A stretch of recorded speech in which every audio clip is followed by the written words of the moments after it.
Finally এখন আমি doc থেকে লোড করে ভূষণ পাম্পে তেল ভরে দাঁড়িয়ে আছি। চালান এখনও আসেনি, চালান আসবে। যাবো দেখি জামুরিয়ার মাল আছে, আমার সাথে একটা গাড়ি আছে, পাম্পেই দাঁড়িয়ে আছি। দেখি 10টা বাজবে মনে হচ্ছে ছাড়তে। হ্যাঁ, খালি করো লোড করো, খালি করো লোড করো। দুদিনে 2 সাইডের টিপ। এই একটা গাড়ি আছে আমার সাথে চলে।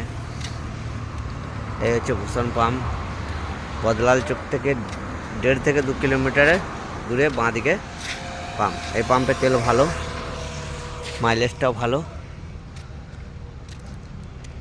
ব্যবহারও ভালো। চান টান করার জন্য খুবই সুবিধা। পাম্পটা আজকে নতুন বছর, মানে 4 বছরের পা দিল আর কি পাম্পটা। দেখো